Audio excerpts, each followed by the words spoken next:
talking The Intruder Within from 1981, directed by Peter Carter. Now this is one of many alien-inspired movies that came out after the original Alien movie was released. I've recently reviewed one called The Terror Within, and I had both of these films on VHS back in the olden days, and I kind of got my memories mixed up with them because I hadn't seen them for a long time, and I just could remember there was an oil rig and it starred George Kennedy, but that was George Kennedy from The Terror Within, and this one was set on an oil rig, so I was kind of mixing the two films up. I've recently reviewed The Terror Within, so now let's check out The Intruder Within. So this was a made-for-TV movie, and effectively we have a crew of an oil rig drilling out, in the middle of the ocean, and the company that they work for is doing some shenanigans, you might say. They are drilling deeper than they are supposed to. They've got this kind of geologist on board who has got kind of orders from the oil company to do things a little bit off book.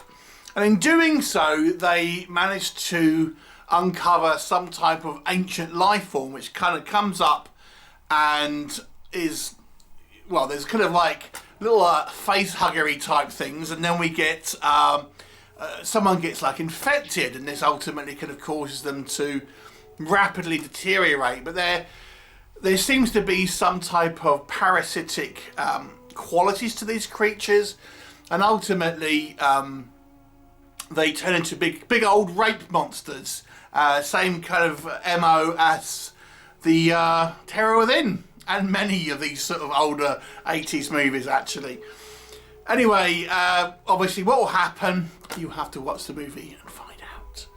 So let's discuss. So this is a TV movie, so this is never going to be as gory or as explicit as something which was kind of made for theatres or straight to VHS or what have you.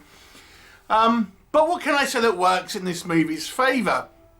It being a very much a kind of set on Earth with, salt of the earth workers. There's a degree of, relatability you have here with these kind of the cast, because they're all sort of working class people, not sort of, not really suited for anything like this really. And I suppose you could argue the same thing was in Alien, but obviously that was in the far-flung future.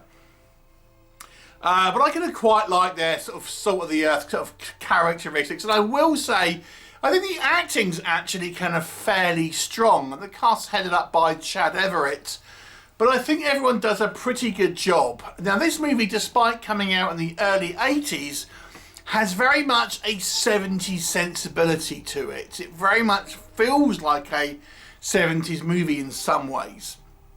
The creature effects themselves, they're nowhere near as good as obviously the original Alien movie, but I still think they're kind of quite fun, to be honest. We have a somewhat Geiger-esque looking kind of creature.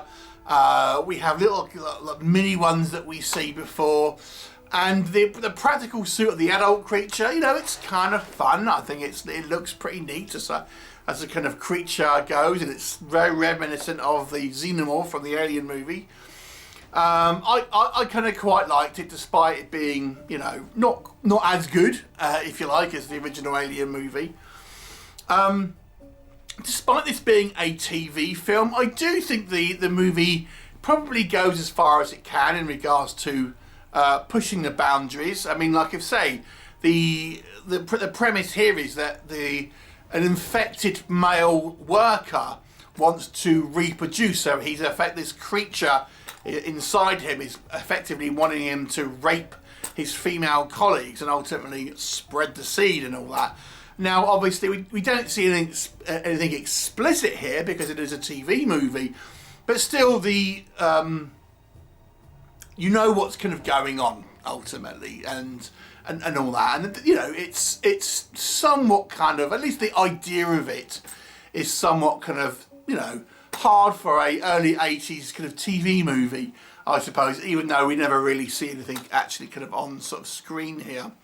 It looks like it was all actually kind of filmed on an oil rig. I couldn't really find any information about if it was filmed on a sort of set or an actual rig, but it looks like it was kind of filmed on a rig and therefore has you know, a level of authenticity on it that was pretty good here.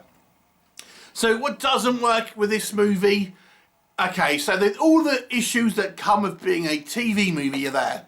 Obviously it's somewhat tame when you compare it to the likes of Alien or even some of the actual kind of rip-off movies that came out, you know, either in theatres or on VHS.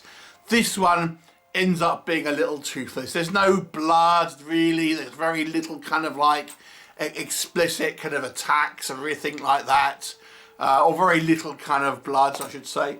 And obviously so it ends up being somewhat neutered in regards to its effectiveness as a kind of a horror thriller, so to speak. I guess my real issue with this one is the creature, the adult creature, the fully formed adult creature, doesn't show up until less than 10 minutes towards the end of the movie.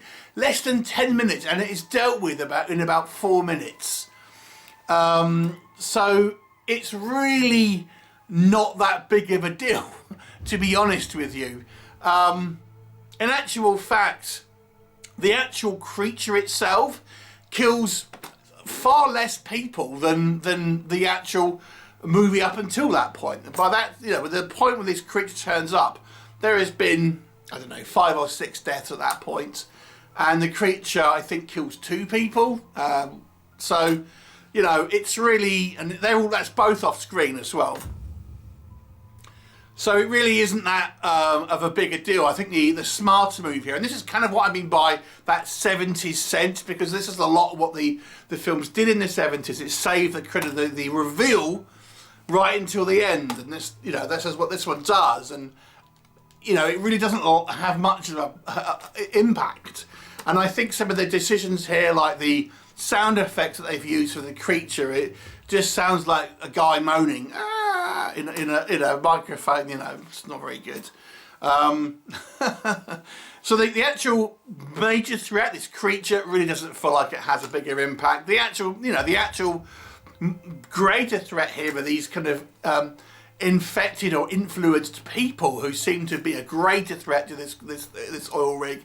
And of course, this is always the sort of the MO of lower budget films, is to have a human looking alien or human looking monster or a guy who's got infected with something, so they don't have to spend the money on having lots of VFX. And this is always the kind of like a little bugbear of mine. In some ideas it works, where it's, you know, Invasion of the Body Snatchers and stuff, but it's such a cheap out, and it always used to bother me. You know, when I was younger, I wanted to watch a monster movie for the monster. I wanted to see the monster, and you get precious little of that in this one. So what you do get is lots of people talking in rooms on an oil rig, and as such the movie can be a little bit dull.